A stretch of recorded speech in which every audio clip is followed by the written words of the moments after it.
hello, and welcome once more to Soundcheck with Pathos Logos. I almost said the wrong thing. What did you almost say? I don't know. It would have been some garbled mess. Thank you for watching another episode of... And we're Kyle and Paul, and we're glad to tune in with you again. That's right. Another week, another episode. That's right. Yep. That's So, right. what have you been up to this week, dude? In 2026, Kyle, I want to get a little better at making food. Because I will never stop talking about this. I talk about it constantly. I have no sense of smell, so I have a really shitty sense of taste. But I'm like, I can be doing myself favors. I eat very humble, prosaic dishes that I make for myself, and I do just pour hot sauce on them and tell myself, ooh, getting exotic, So.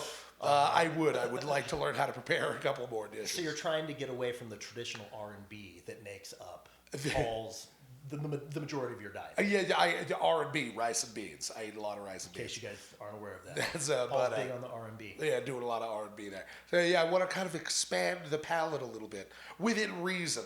There's just going to be certain stuff I'm not going to be able to do because. Dude, I'm picturing you right now with a Chef Boyardee hat on in your kitchen, fucking covered in flour, tossing a fucking pizza dough up in the air. Right. Just being like, yes, fucking pizza. And then the end result is just a bowl of ramen. You know what I mean? You don't even eat the pizza? Yeah. Oh, well, have you already tried making anything? Not just yet. Oh, I'm having to I'm having to work up to it, man, because it intimidates me. I admit that. I'm not afraid to tell that to the internet. It scares me a little bit.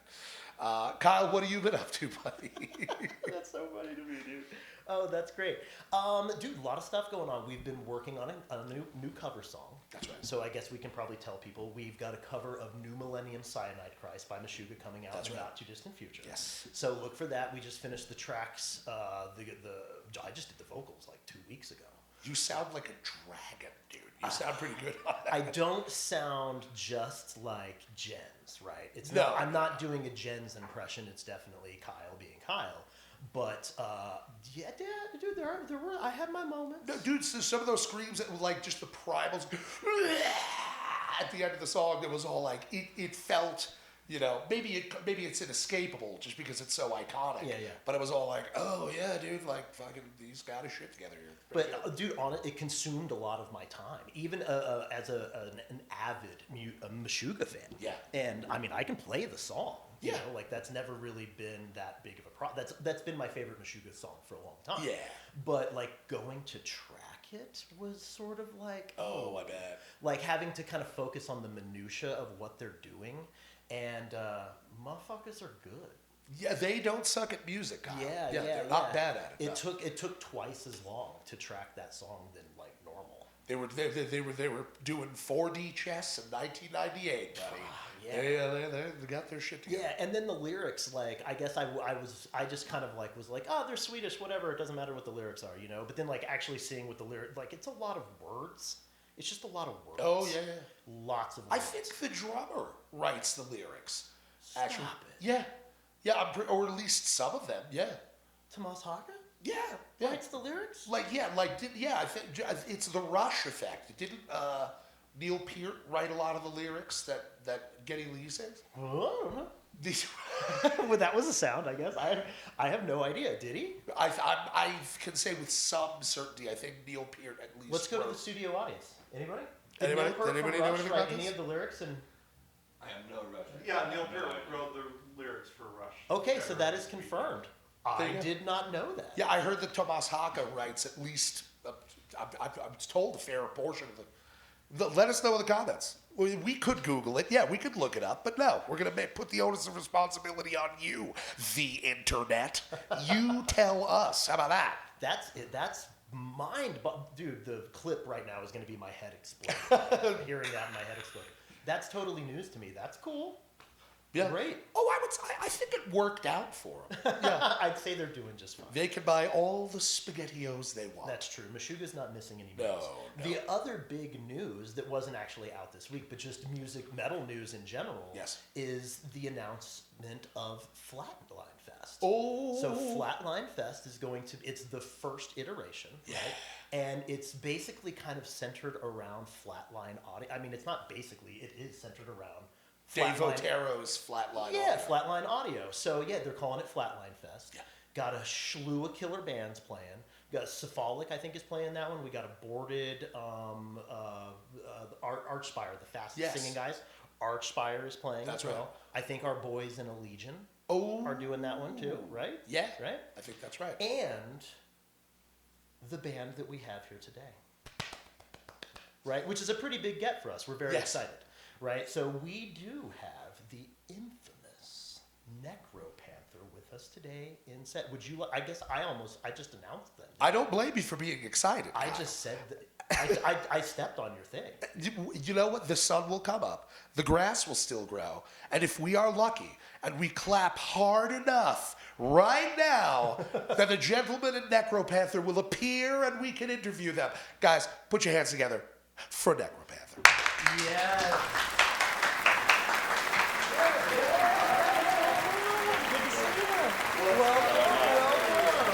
Welcome. Come on in.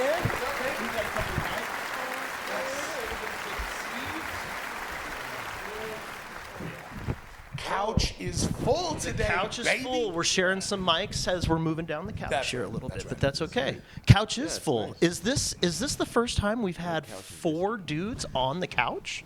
We might have been Jellyfish Farm. We had It was jellyfish. 4 dudes. Okay. But there still doesn't happen that often. Full couch. Full couch. That feels to me like an 80s sitcom, what I just said. Yep, full house. Full house. Full On the latest episode of Full Couch. Oh, that's funny. And fellas, there should be another microphone kind of floating around. Okay, there you go. Testing. Test. That's right. It He knows, works. dude. See, he gets it. Dude. He Yeah. understands. Guys, how you doing today? Doing great. Man, how are you? Yeah, doing good. How are you? Great, man, great. We're happy that we were able to make it happen. Link up with you and get you on the show today. A lot of stuff to talk about. There's been a lot of activity in Necropanther world. So you guys, let me make sure that I have this right. You are in the process of writing your 5th release? That's correct. Yes. Okay. So technically, it is our 5th full-length release. Okay. And we do have 4 EPs as well. Oh, right on. Okay. So That's a lot of the releases. 9th release. You could easily make the argument that it is the 9th release. So technically, 5th release full-length, 9th release total. That's awesome, dude. So then, what does the process of putting a recording together look like for you? Is it a collaborative, everybody writes something? Is there a principal songwriter? Like, how do you guys make it all happen? Yeah, one of the main things that really makes us who we are is letting everyone have a voice in the songwriting process. Hell yeah. So there's not one main guy calling the shots or writing the songs. It's literally we all bring stuff to the plate and we hash it out in the recording or in the practice space and see what we like there. That's awesome. Anybody else got it? Yeah, I think like Paul said, we, the 3 of us write, and we have home studios, so we're writing all the time and bring different ideas and then sort of funnel them down. And like Paul said, figure out what has a collaborative spark to it that other people can build on so that we craft something together. And like Paul said, with the full length, we all write and collaborate to get something probably more complicated than we could do as individuals if we were singular band leaders. Yeah. And then the EPs we sort of split off and let one member take over the band and articulate that particular vision for a moment in time before we return to the more expansive vision of Necropanther. I love that. Yeah, that's very interesting. So, I mean, if I understand correctly then, so the full lengths are a full band effort, of course, right? But then the EPs in between, like, are you saying that one member kind of writes the EP, but everybody performs? That's correct. When I first joined Necropanther, I had some old songs from a previous project just that I'd been writing over the years that didn't really have a home. And so once we got done with Eyes of Blue Light, we had this idea of like, what if we just release those songs as Necropanther? and it seemed to go pretty well. And then the other guys were like, "Oh man, I want to do that. I want to write my music and like do this stuff too." So we just decided to kind of take turns at it and just let everyone have a go, so that everyone's individual voice could be kind of take center stage. What a fucking killer That's idea! a great idea. What have you ever? Geniuses. That's incredible. That is incredible. That is genius, as Paul said. That's fucking genius. I don't think I've ever heard of another band doing that. I can confirm for my part. That's true. I've never heard of another band taking that approach. I mean, I think like really, you know, we're all musicians, we're all artists, and it's our art, and we don't necessarily want to like, I don't know, pigeonhole, put anyone into a specific space, and then be like, oh, I can't express myself artistically. Right. You know, we like to let everyone be able to express themselves artistically, and I think that's what makes us a really good band, and really good collaborators. Yes. Making space both for the collaborative effort, because, Joe, as you had said, the ability to make something that's more complicated or has more layers than anybody might be able to achieve on an individual basis, but then following somebody's singular vision so that you're able to literally get it all out, so to speak. You can, Exactly. Everything is given life. Yep. Is there another band that you guys are aware of that has ever done that? Honestly, I can't think of one off the top of my head. I consider myself to be a music aficionado and like a historian in a way. Like I know quite a bit about music. Guys, I don't think I've ever, Not once. like, I'm going back in the coffers, y'all, you know? There are some bands, I think, like Morbid Angel comes to mind, where like Vincent would write one album, and then Trey would write the next one, or at least the bulk of the songs. But I don't think it was as explicitly like, it wasn't separate, like, okay, you're going to write all the songs on this album. Like, there were still some songs that one or the other wrote. So it's not totally unheard of, but in this... Not like the expansion and contraction of, like, collaborate, individual effort. Right. This is like an extreme version of that, I would say. More extreme, where it's just like one person, writing everything. But So does that carry over for the artwork for the records, too? Yeah, so in addition, on the EPs, in addition to the writing, we normally produce the full lengths together and have production help for recording and mixing. But from an artistic vision, we collaborate. But then for the EPs, the individual person both writes and does the producer role. So it's fully their artistic vision. We've been working a lot with Max Sherman for our cover art, and so that's a consistent look that we have. But that is part of the producer presentation, that when somebody takes over the band, so to speak, they collaborate with Max to get the cover art. And I would also say that it's something that keeps our efforts, like you said, we can get everything out, and so it keeps our efforts focused within this project, so that we have no need for a side project, let's say. Baked in. Yeah. No need. Yeah, because that's what you hear about people having side projects all the time. But then I take your meaning that also, implicitly, or in some cases explicitly, meaning energy being devoted elsewhere. So you're literally keeping everything in-house. Guys, that's fascinating. I have a question. Now, this is going to be a little serpentine in my explanation. Bear with me now.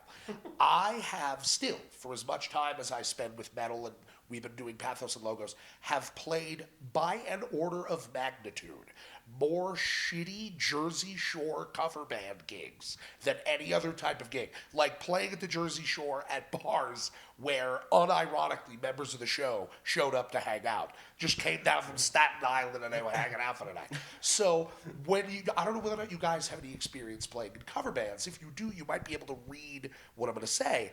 But you end up playing a lot of music that you would not naturally gravitate to. And in the long run, it makes a contribution to technical and conceptual faculties that you might not have gotten to on your own by virtue of both collaborating and then consolidating and just working on somebody's individual vision, do you feel like it makes a similar contribution to your abilities? Be like, damn, I just wouldn't have ever written a riff like this. Dude, 100%. Okay. And that's one of the funnest things to me about doing the EPs with Joe and Paul especially, is that they all, like, their approaches to their respective instruments and just like the chops that they have, like, it's an immediate, like, oh, okay, they're setting the bar here, I need to, like, meet or exceed that. Right. And then, I mean, like you said, once we kind of have that in the bag, then would you look at that, we can, like, add this new technique, this new sound to our full lengths, and then that helps, like, enrich the sound of the band as well. You're blowing our minds. Seriously, like, I can't even great. say it enough times how genius that is. I'm thinking of other bands that this could have saved their fucking careers. Yeah. You know what I mean? Van Halen is the first one that comes to mind. You know what I mean? I think it's great because, like, as kind of to what Marcus said, it really pushes us as individual musicians as well. When someone's like, okay, this is my thought, this is my idea, this is kind of how it should be, and it's challenging. Yeah. And it's also, in our full lengths, when we collaborate, it's challenging as well. Yes. Because it's like the way Joe plays is completely different than the way I play. Right.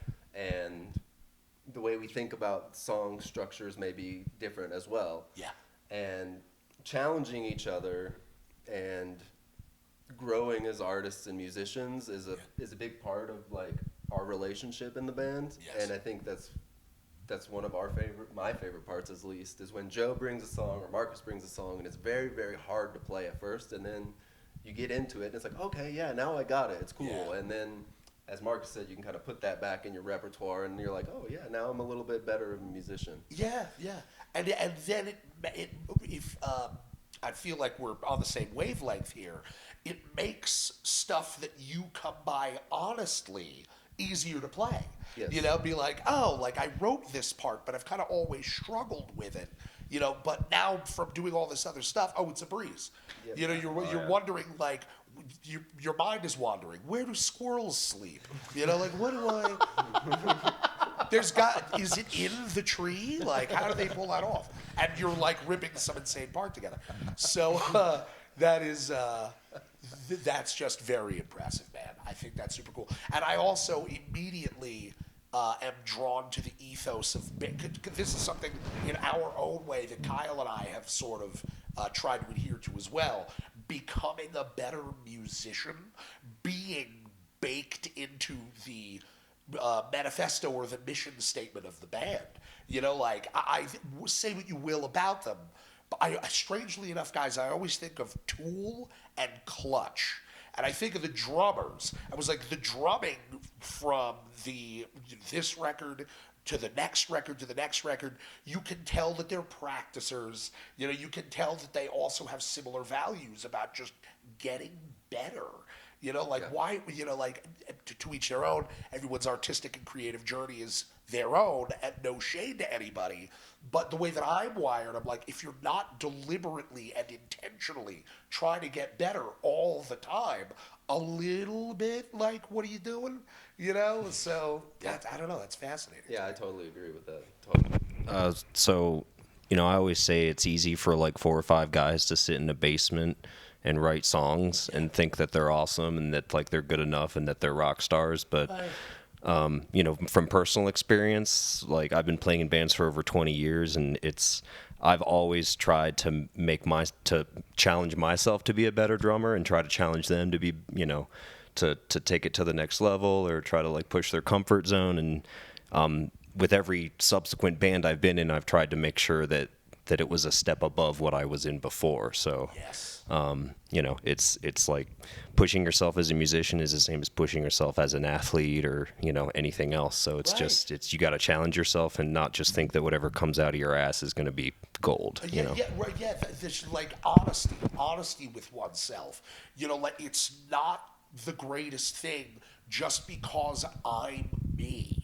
You know what I mean? Not letting yourself off the hook. Like, no, it's good when it's good. It's not good just because, you know, I spent a half an hour a week working on a couple of basic exercises, and now I'm thinking I'm writing the greatest material. Yeah, and it's not like you have to be a master songwriter. You don't have to be a maestro. And, I think there's plenty of people at shows, there's plenty of kids at shows who are always going to appreciate whatever the band is doing, if they're up there and doing it, Right. So it's not like an ego thing, or it's just like, it almost comes for me from a place of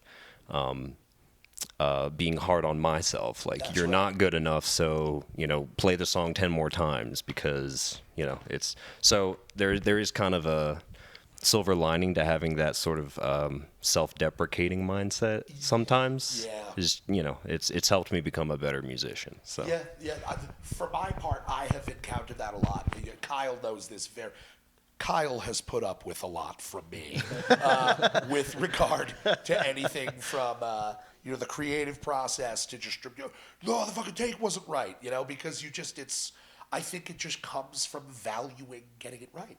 It matters that it can be you in a collaborative situation.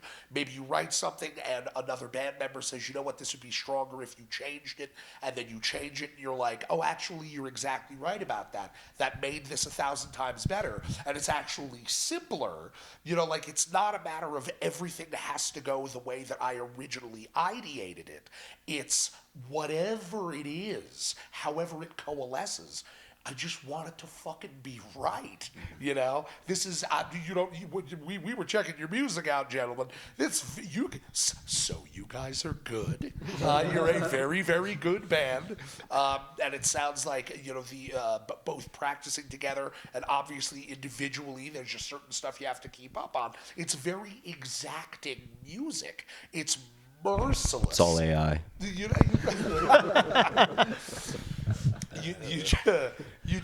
There's a lot to keep up with. There's a lot to maintain, and it takes a lot to build on that base. It does. I was going to ask, so when I listen to the music, I obviously there's technicality and stuff there, but there's energy. That's what immediately comes across, like, right off the bat. And I think that's what tends to grab people. Like you had mentioned, there's still kids at shows that are just going to appreciate it, right? They want that energy, right? They're getting the energy from the band that they need. And immediately when I listen to those records, I'm like, damn, these guys have, like, you can, like, hear the spit, coming off the vocals. And is that something that you guys write into the music? Like, are you pushing the tempos in order to create that energy? Or would you say that's more of like a production thing? Honestly, I think that's just, I don't think we really think about it that much. Okay. I mean, maybe not even as much as you have thought about it. Maybe Joe or Marcus has a different opinion than I do, but, like, we do like our records to sound somewhat live, or yes. Like it would be like, oh yeah, I can see these guys up on a stage and this is blasting through a loudspeaker in my face. Like, I could totally see that. So, we like that kind of live feel. But when I write for myself, when I write, and I don't specifically think about necessarily how am I gonna portray energy to people. But that's fascinating because I have heard it from other people too about, like, yeah, your music has a lot of energy. It's like live. Y'all raised my blood pressure, and I was like, yo, okay. So I like that people say that, and it's interesting to me because I don't necessarily do it on purpose. So I think it's cool, and I'd like to hear what maybe someone else has to think about that. Yeah, I mean, I think we've been a band for quite some time, and we've been an expansive band, but like you were saying, pushing ourselves to have a certain technicality, a certain credibility. Yes.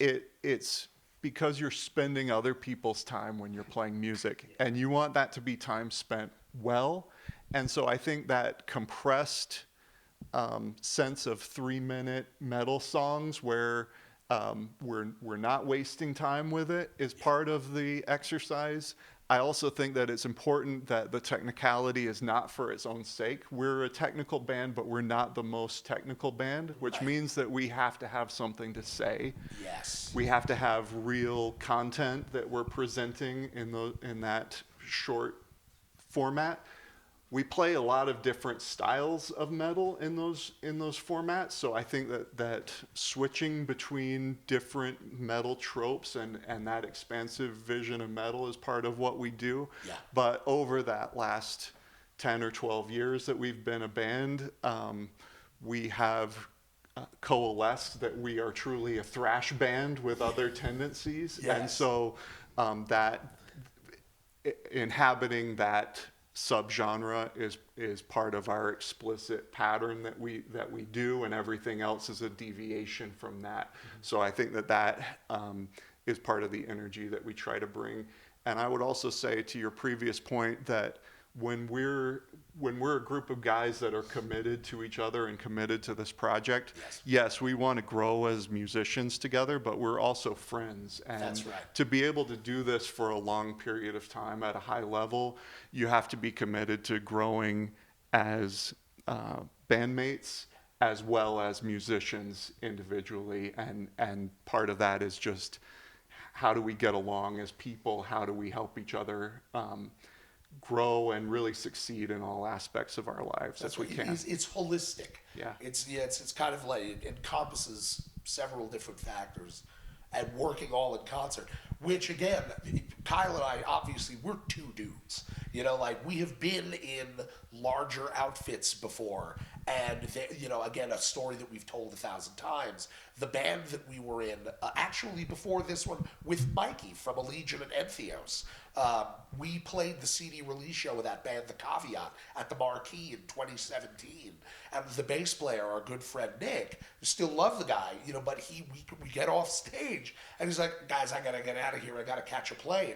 He got a job and had to fly out, moved his whole family out to Sparks, Nevada. And again, you can't be like, why are you going to go make six figures? Yeah. Don't you want to stay in our Denver metro area Prague project? No, he's got a family, he's got a wife and a daughter, he had to do what he had to do.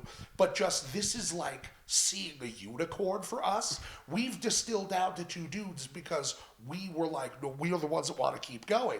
And we've always felt blessed that we even have just the two of us with a unified vision. So to see four people, to see a full couch, y'all, of people who really do have this kind of unified front of the way that we want to approach everything, ranging from the time that we spend with one another socially to how do we keep all of our creative energy focused just on Necropanther. This is like seeing you got struck by lightning 18 times in the same day. This is fascinating, dude. So thanks again for being here, guys. This is kind of like blowing our minds right now. No, yeah, thank you. I mean, to that point, I will say one thing. So, like, back in the very, very beginning of this band, I had 3 demo songs, and I put an ad out in Craigslist. Craigslist. Musicians. Yeah. Whoa, okay. And Still alive today. the first person that responded, and the only person that responded, was Joe. No shit. Wow. Okay. So that's your origin story, huh? The origin story was, I had 3 songs. I put them on Craigslist, waited for a reply. Joe got back to me within a week, and that's the initial history of Necropanther. That's fucking awesome, dude. Yep. It's funny actually that you would bring that up, because the Craigslist thing. So I have a jazz background, played a lot of jazz and blues and funk and stuff. Nice. And so I tell Kyle all the time, I'm cosplaying being a metal guy, but I would go to jam sessions to try and meet musicians, because it had been my experience that the people that you really want to play with are the ones who are showing up in person. Yeah. I shied away from the Craigslist thing, but one time I answered an ad for a band that was looking for a drummer, and it was a really well-established cover band that made good money, and they were great people to work with in the Aurora Parker area. And so, every once in a great while, man. I know. You don't always get Craigslist murdered, guys. Yeah, no, not always. Not always. Sometimes you found an incredible fucking band. Yep. Oh, that's so funny to me. Yeah, sometimes you end up landing in a fucking Denver-based thrash band, dude. That's great. Yeah, right. crushing it. Yeah, so it's interesting to me that you had specifically touched down on the genre of thrash, because when we were listening to your music before, what did I say to you? I was like, oh, dude, these guys are like, this is modern thrash right here, right? With like, it sounded to me like modern thrash with a touch of almost like Swedish mellow death for the vocals. Yeah. Yeah, and like just like I mean, y'all were hitting hard right there. Yeah, I was yeah. like, I oh, was this about is to say, great, dude. The band that we did when we were both still based out of New Jersey, we're like Necropanther without the burden of genius. But it was like a kind of a heavy thrash thing, and so that instantly jumped out. Be like, these fucking dudes are thrashing right now. I always like to think of it like a thrash band in the incipient stages of a werewolf transformation. Like you're not all the way there, but the teeth and the claws and the eyes are going. Yeah. You know, so Panther fucking transformation. Exactly, the Panther transformation. That's right. The full moon is out, and Well, it was reassuring to hear that you guys describe yourself in that genre, because I'm like, yes, that was exactly what we like, picked up immediately. yeah, like it's got like death metal influence. That energy is definitely there, but just I was like, these fucking dudes are thrashing, dude. Which leads me to ask, what are some of your influences, and do you share common influences? So yeah, I mean, we definitely share common influences as a band, but we also like vary widely with our influences. For me personally, growing up as a young lad and watching MTV and stuff like that, I was watching Guns N' Roses, Metallica, Hell yeah. all the heavy stuff like Motorhead. Any type of music video that was heavy metal, hard rock, that's where I was super into Megadeth, all that stuff. So anything like the 80s thrash is definitely a big influence for me. And I would say some 90s death metal, but mostly like that old school 80s thrash sound is kind of like, that's where my heart is. I love that, dude. Would you say, so I asked this, I'm giving myself away by asking you this question.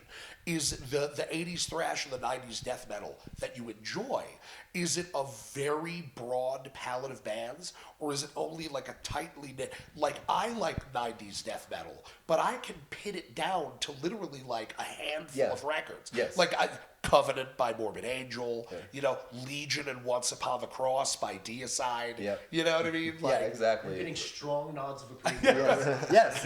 I think we're all on the same page. My deep intuitive sense is suggesting Yes. that these men have listened to these records before. It's the Floridian, yeah. That's right. Yeah. All this just the Morris sound stuff, right? Yeah. So that's cool. What about you, Marcus? Yeah, for me, I mean, I share a lot of the same influences as like I think all three of these dudes. But growing up, I was much more into like punk rock and like kind of crossover and hardcore, like Misfits and Suicidal Tendencies and things like that. So I don't know if that's really come across in the music at all, but I mean, I just love that stuff. It's a part of you, Sure, I'm sure that in its way it manifest. It has to, manifest in one way or another. Who knows? I'll let the listener decide. Well said, sir. Well said. What about you, Adam? How about you? Yeah, so in high school, a lot of really good, like, more, I guess, new metal or butt metal, you might call it now, but, like, albums like, so System of a Down Toxicity was new when I was a junior or senior in high school. Hybrid Theory by Linkin Park. Yes, sir. Follow the Leader by Korn. Actually, I think that's probably a little bit further back, but stuff like that, Breaking Benjamin, all of that stuff. And I was just getting into heavier drumming back then. Aaron Gillespie from Under Oath, Daniel Williams from Devil Wears Prada, because I was in my metalcore stage back then. Matt Greiner from August Burns Red. We've all been there. Yeah, but seeing especially like Aaron Gillespie smack the crap out of his drums and just look like he was having so much fun, and it was fun watching him play. I was that influenced me to just like really be a hard hitting drummer and put a lot of energy into it. And from there, kind of in my college days, I was getting more into like the deathcore stuff, and then eventually decided I wanted to listen to some of the older stuff to kind of see what had influenced all the modern stuff. I really only used to listen to newer music, so eventually I started listening to the old school death metal, so like the Morbid Angel, Deicide, Death, all that stuff. I honestly Googled like death metal bands, where to start. Like I did, yeah. Why wouldn't you, dude? And but they are all the albums like the ones you just said. Like those two would be like at the top of the list because there's thought patterns, human, symbolic. Yeah. There's a reason that they're the most popular. So it's all like really good shit. So. But modern, sort of the revival of the old school death, so like Gate Creeper, 200 Stab Wounds, I'm into that stuff as well, the slammier stuff. So I'm also in a hardcore band, so I have tons of hardcore influences as well. So that's awesome. Yeah, if it's heavy, I listen to it probably. Well stated, dude. Yeah.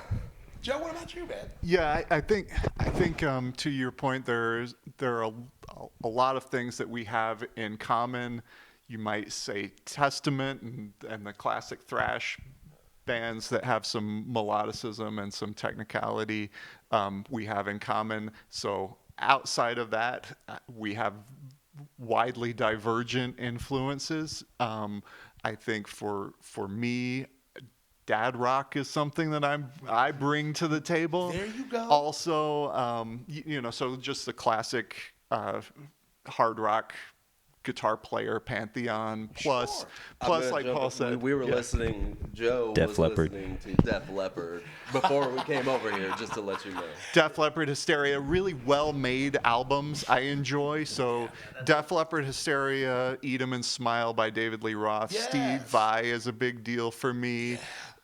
Rat, and even sort of the Bow Hill records, where there's more to the story than the band that's on the cover in terms of how those records are made. That's quite fascinating to me. Yes. And as a metal person with an expansive view of metal, bringing power metal and those Melodeath influences of like At the Gates would be the non-provocative one, but I probably like In Flames more than the other guys on the couch. And Children of Bodom, of course, are a really great one.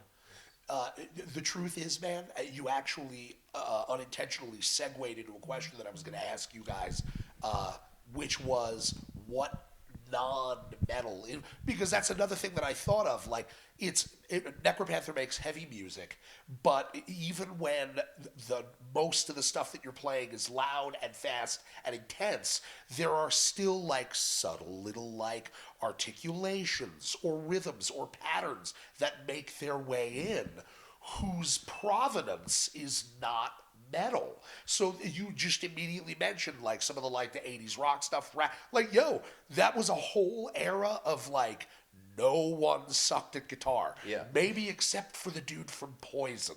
Like, and he's like, CC DeVille, yeah. They still had Every Rose Has Its Thorn, man. Dude, I think CC is a low-key shredder, dude. Do you, dude? Yeah, You CC think is a he's low-key just high? shredder. Joe probably has something you to say believe about this it, as Paul. well. All right, Joe here's is our- yes. is our- I'm a is our guy. CC DeVille apologist. You, I'll just drop this one piece. When CC got the Poison guys came from Central Pennsylvania to LA to make their fortune, and they had auditions like Paul did for the lead guitar slot in Poison. The two guys that are name guys that showed up for that are Slash and CC DeVille. CC DeVille outplayed Slash for that position. So that's all I'll give you right now. so he's been just keeping that in the coffer. Wow. He has the right influences. He has the right playing. You know, it is a particular type of band, so there's more to that position than just fancy playing. But in that moment, at that time, for that group of guys in that band room, he won the audition.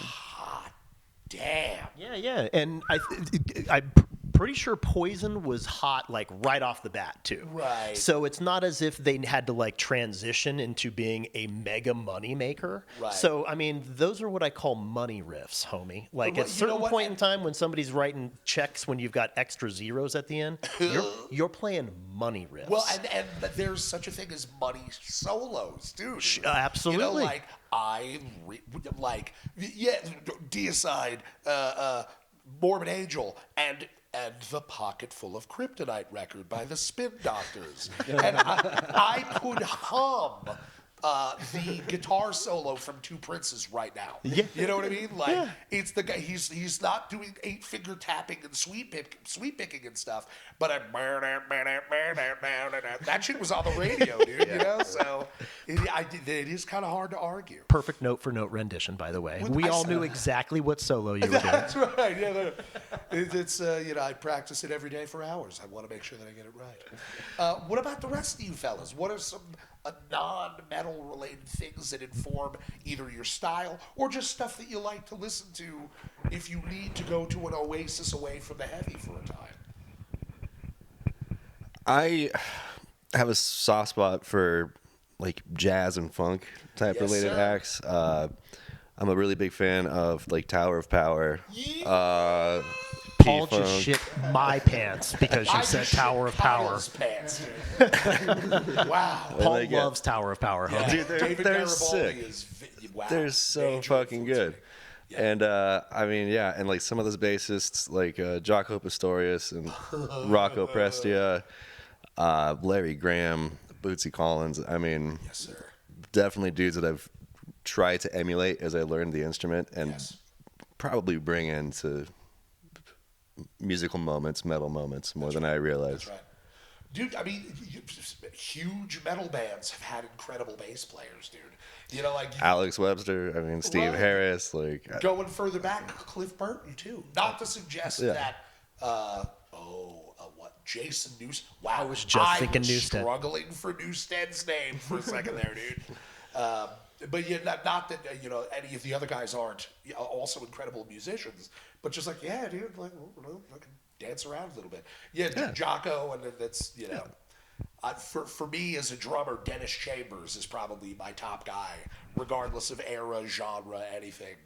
It's a good thing that you don't have to write anybody checks for every time you use their stuff, because not only would I be bankrupt, but I would be insulting because I can't do what Dennis Chambers can do. Yeah, great stuff.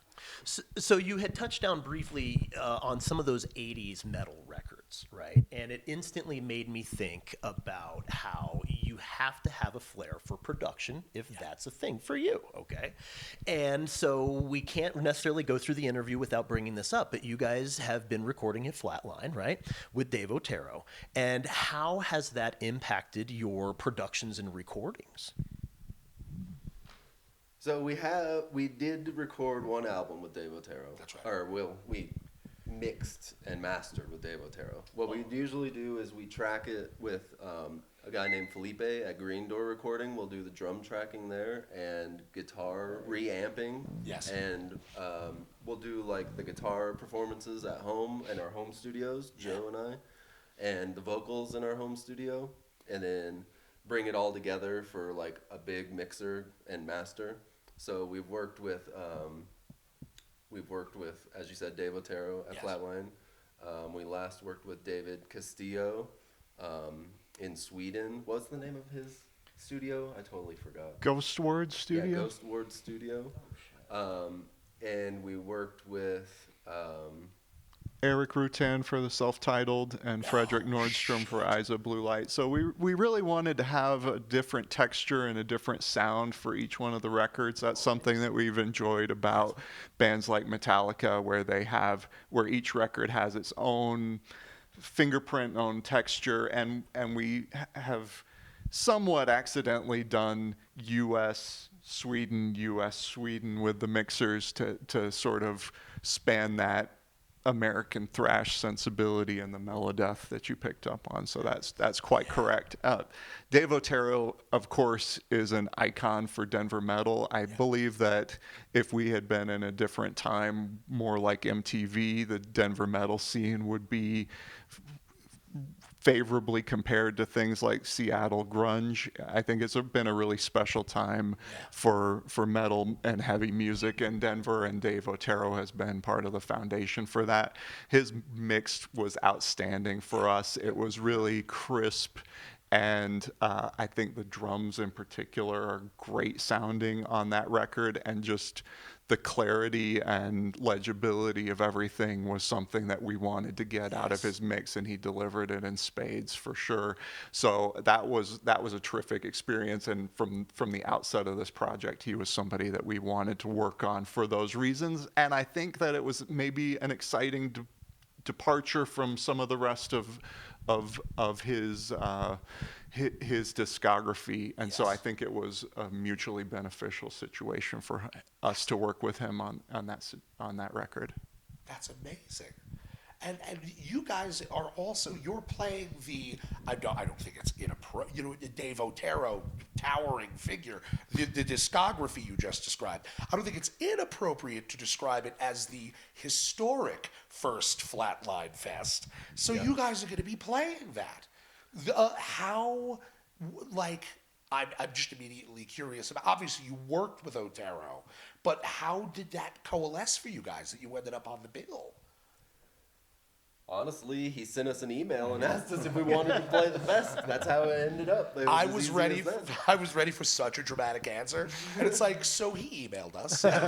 Seriously, like I think one day I looked at our band chat, and it's like from our manager, it's like, oh, Dave Otero has offered us to play Flatline Fest in June, and it's like, hell yeah! And like, who's gonna say no to that? Right? Yeah. So you say yes to that, studio audience and citizens of the internet. You say yes when Dave Otero invites you to play fucking Flatline. Yes. Fest. When Jan, who manages the band, first showed me the lineup for the festival, I thought it was like a fake thing. Like, I was like, is this for real? Like, or is this a scam? Because pretty good. yeah. So when I learned that it was an actual real thing, we were actually going to be playing, I was pretty excited. That's yeah, amazing. definitely. Pinch yourself a little bit. Yeah, I mean, like, this is my real life. Oh, that's so cool. That it is a stacked lineup too, right? So because we've got Aborted playing, right? Archspire is playing, if I recall correctly. Yep. Cephalic Carnage, I think, Yep. is making an appearance. Is a Legion on it? I think believe so. Yes. Allegion's on it. Cattle Decapitation, right? I think Nuclear Power Trio is playing as well. Yeah. And Necropanther. Yes. And am I forgetting? I know there's another. Is it The Feather and Bone. There you go. Oh, the hell Feather yeah. and Bone. Yeah, and it's over 2 days, right? Is it 2 days or is 2 it a days. single day? 2 days, a full weekend? Yeah, guys, Or that's good. isn't it also in the Company of Serpents as well? Oh, okay. So there's maybe even more. Yeah. It's a huge lineup. That's a stacked ass lineup. Yeah, man. And we're just like Adam said, it's kind of hard to believe that like we're having this opportunity. We're super stoked and super grateful that Otero reached out to us to put us on the bill. I mean, that's kind of the reason that we go to a dude like Otero, is because we want our stuff to stand up next to the Aborteds, the Allegions, Archspires, like whoever else, these heavy hitters. We want our stuff to be comparable and at that same level. What were you saying? I was just going to ask if this is, and this isn't an insult or anything, but would this be the biggest show that you guys have done? It could possibly be the biggest show. Potentially. We did play Decibels Metal and Beer Fest at Summit last year, or was it the year before? Last year. So that was a pretty big show. That's a pretty big show. And last summer we did RPM Fest in Massachusetts. So It was a metal festival in Massachusetts. yeah, so that Ghoul was there, Conan, and yeah. So but it's definitely up there. It's a big honor to play it, and couldn't be more excited. And it's great that Dave would want to have us alongside those other bands that he's worked with. That means something to us, and we just can't wait to rile up the crowd and have Yes, them ready sir. for Legion and the other folks on that show. Well, yeah. I mean, you do the math on it. Dave Otero woke up one day and was like, "You know who I have to email?" and wrote an email to Necropanther, dude. Yeah, that's fucking sick, dude. is. It immediately makes me think like I know usually when you see like a festival lineup announced, right? You see all the big names at the top, and then you kind of get to the bottom, and you're like, yeah, I don't know a lot of these guys. But this is not that. So I could easily see people showing up early for the entire show, for the whole day, both days, and being like, I don't even know what to think anymore. You know? Yeah, the lineup is so solid. Like, there's no reason not to go to all day, killer, both no times. filler, homie. Yeah, You know, like straight up, dude. bring water. Bring That's water, what I would just say. I would just say bring water. Maybe bring a snack. Sounds like there's a Spotify playlist. Let's talk about the There is a Spotify playlist. There's a Spotify playlist for Flatline Fest, and I think it has like 3 tunes from each band that's on the Okay. fest. So yeah, if you want to check that out, you can check out some of our music and some Yes. of who else will be on the show as well. We will check it out, and everyone else should check out the Flatline Fest Spotify playlist as well. Yeah, or just search Necropanther, and we have a couple of. I mean, we're on that. We'll show up on that the Flatline Fest playlist, and we also have a couple other playlists that we've built that are sort of like our greatest hits out of our discography. That'll Hell be if you want to go deeper on the what our typical type of set list might look like. Right on. Guys, it's 2026. If you're not looking up Necropanther, what are you fucking doing? Grow up. When we were doing our research, didn't we found a clip of you guys like playing the Terminator theme song? Oh, right? yeah, dude. Now is Was that a the staple? song the one and only? No. So we play it as a kind of an interlude live. Oh, Okay. So we don't necessarily have a recording of it, but Right. as an interlude live, it kind of fits in with one of our tunes, Weirding Way. Weird way. that was it, yeah. Okay, that's right.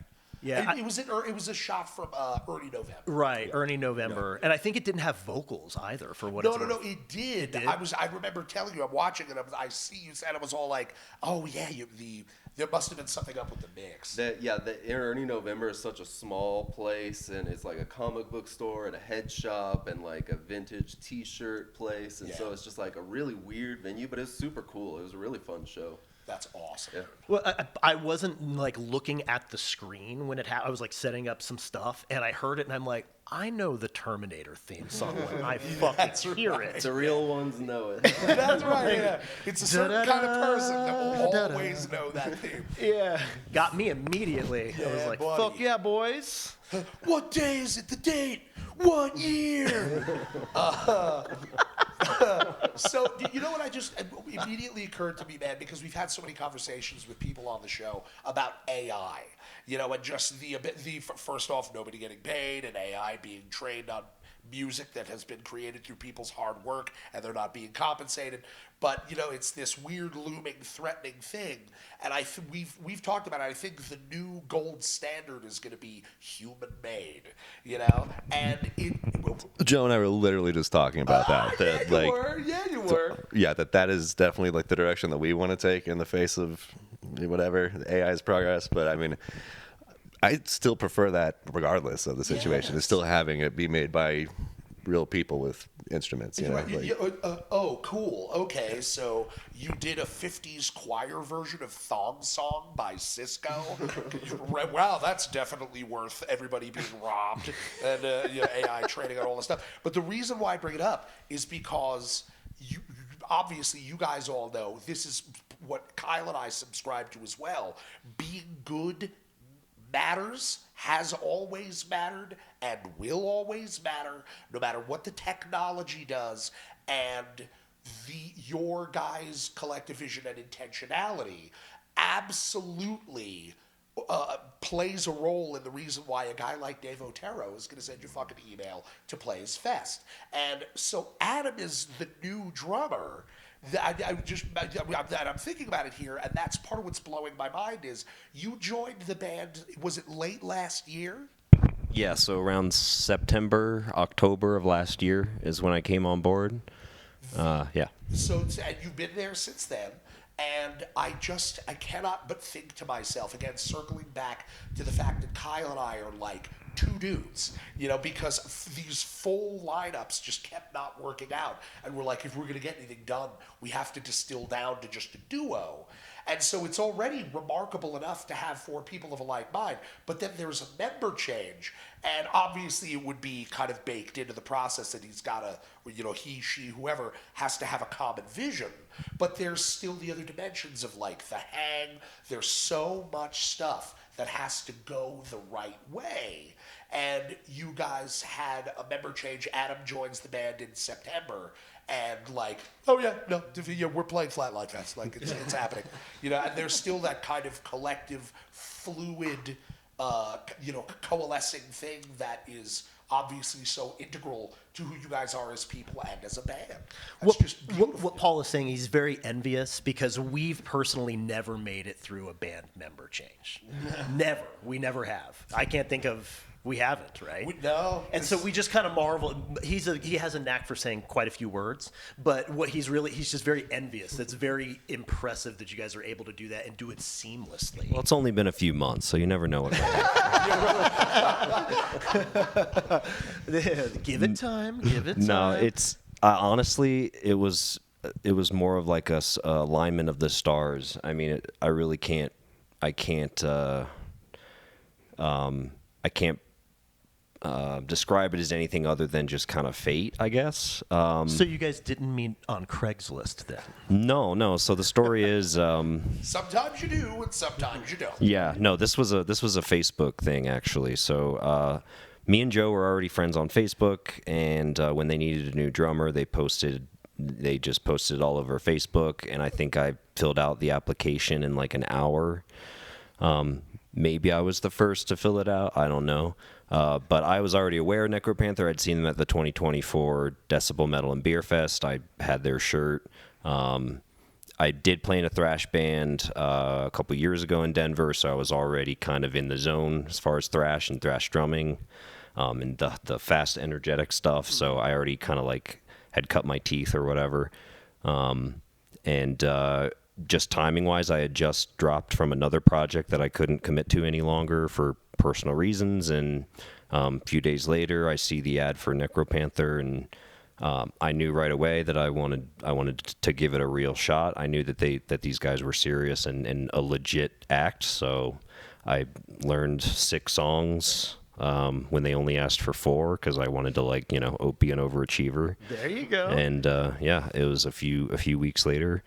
Maybe 3 or 4 weeks later, I went to an audition, and it just worked. But these guys are lifers, and it's like I'm always looking for, like I was saying before, I'm always looking for musicians of the next caliber. Mm-hmm. So musicians. Yeah, that's right. What I call them. Yeah. And it's been awesome so far. Like I'm challenging myself as far as the drumming goes with the new material we're writing. It's super fun. So yeah, I'm having a great time. Oh, that's great, dude. I love it.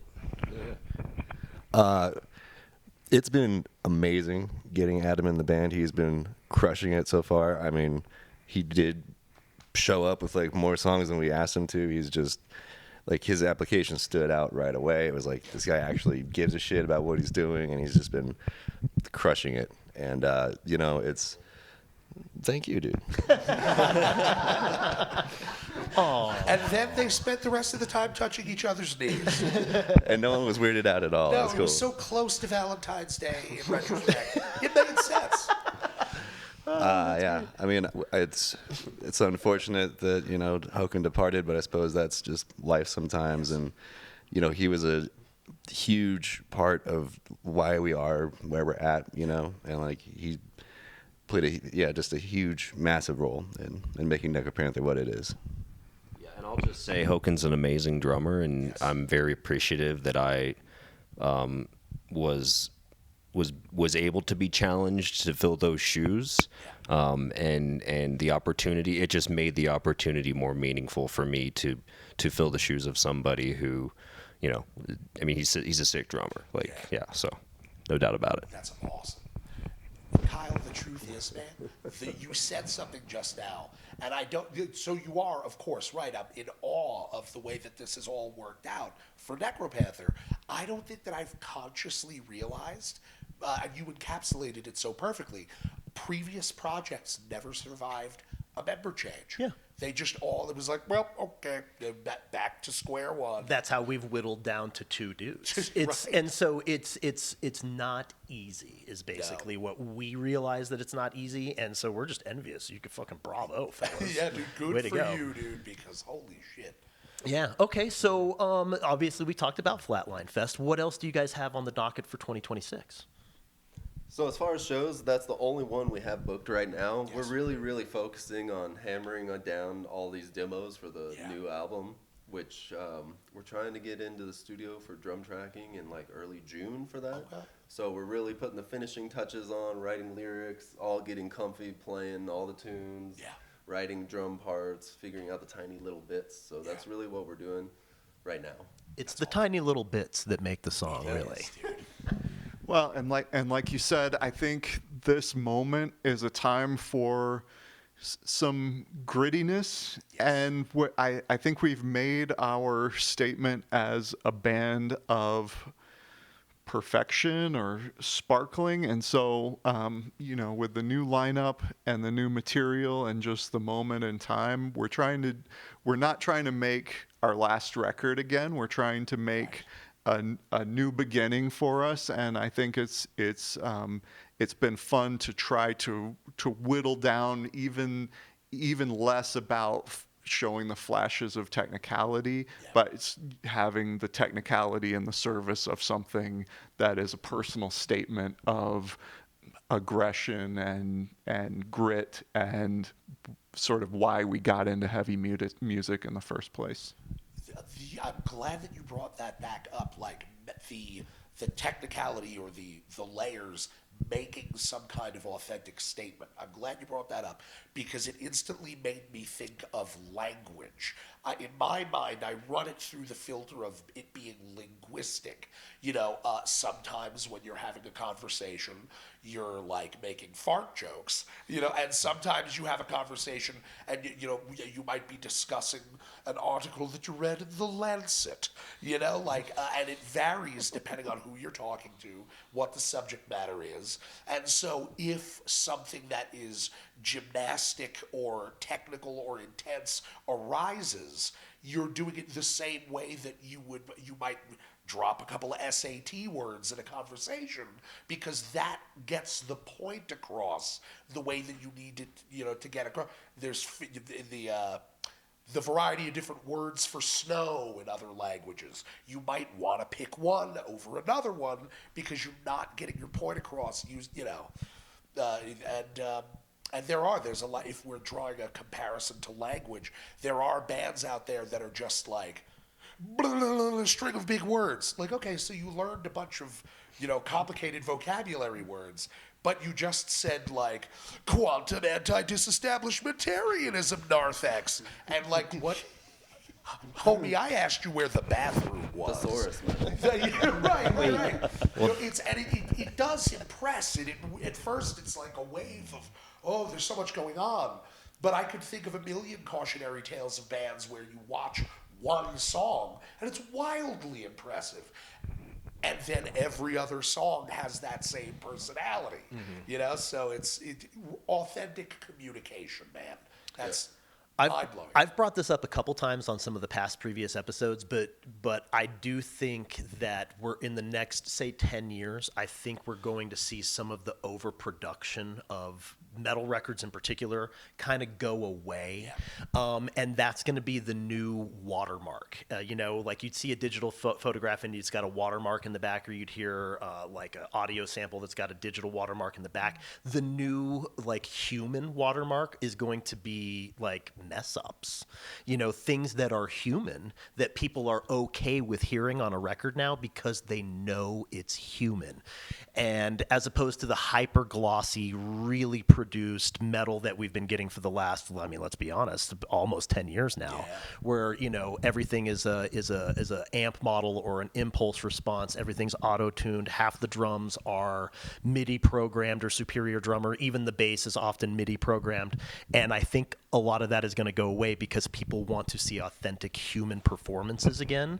And so I think that's going to be the next, that's going to be the watermark going forward, so people know it's not AI music. Exactly. I was just going to say, I feel like as music gets more mechanical with AI, taking over it in some parts, people are going to want to go back to the old school, human-made music. And I'm hoping that also leads to more people going to live music shows and actually seeing people play live as like a novelty more so than it was before, because now we have all this AI slop out there.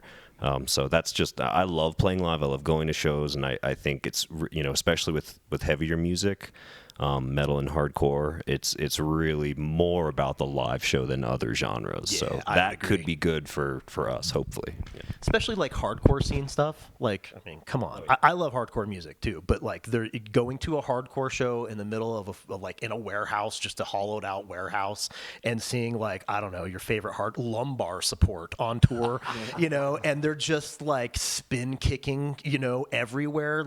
You can't duplicate that energy. That's energy. Yeah. That's raw energy there. You can't duplicate that. And so I agree, man. I think we will probably see a renaissance of people going back to shows because they're going to want to see it played live. It will be important that it can be performed by a human live again, Yeah, I think it's been so difficult to get the sound of a band down into a stereo track that a lot of the history of bands like Testament and the more sound bands were figuring out how to do that.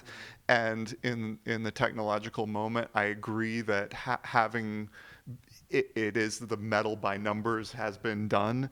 I think that idea of mistakes showing humanity, there's something to that. I would say the positive construction of that might be having performances that have character that's positive, and so that's really what I would hope to attain, rather than leaving personally for myself and the lineage of guitar players that I would want to emulate. I try not to include mistakes, but I do try to include character. Yeah, absolutely.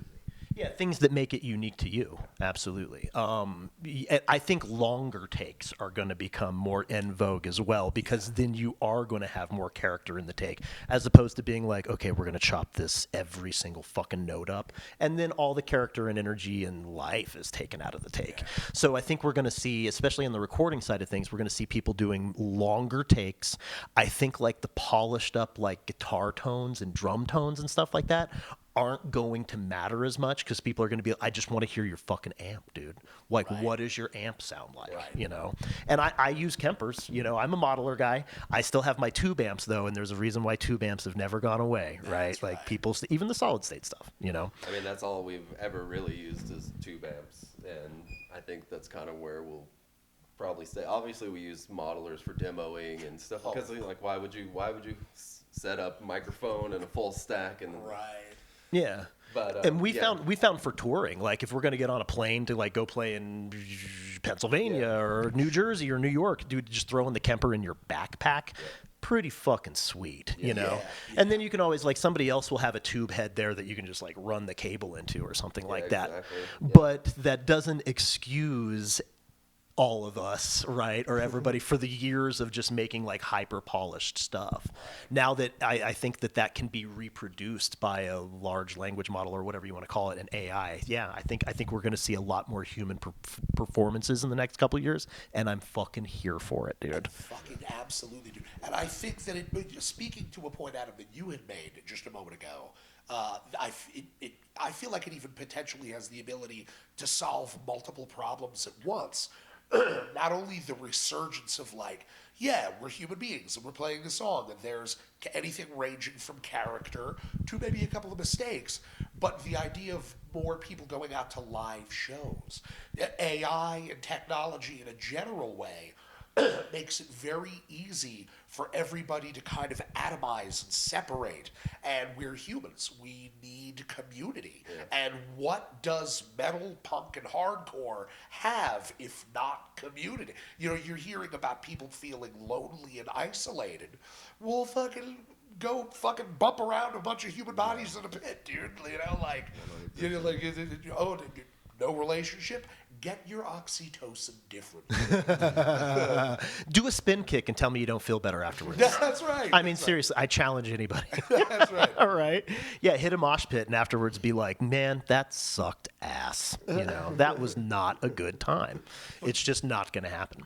But, fellas, we're getting to that time of the show where we got to wrap it up. So why don't you let everybody know where they can find you? Right here. Right. As far as we talking like social media, what are your social media handles? I'm sorry. Yeah, you can find us on our Bandcamp, bandcamp.com/Necropanther, I believe. We're streaming on, I believe, all major streaming platforms, Spotify, Apple Music, Amazon Music, wherever you go for your streaming services. And I think most everything else can be found on our website at necropanther.com. Okay, so you do have a website. Yes, we do. Yeah, dude, so many bands don't have a fucking website, guys. It's silly. It's Angel Fire. That's great. Okay, well, guys, this has been absolutely fantastic. Oh, one last time. It's June. What weekend is it for Flatline Fest? June 14th. June 14th is when you guys are playing. So make sure you get your tickets to Flatline Fest. Go out and see Necropanther. Get there early. Stay there late. Buy some of their merch. That's right. Don't fuck around. Paul, or you're going to find out. Paul, it's that time of the show. What do we say at the end of the show? Glory to the order. Eat it on the border. Vision of disorder.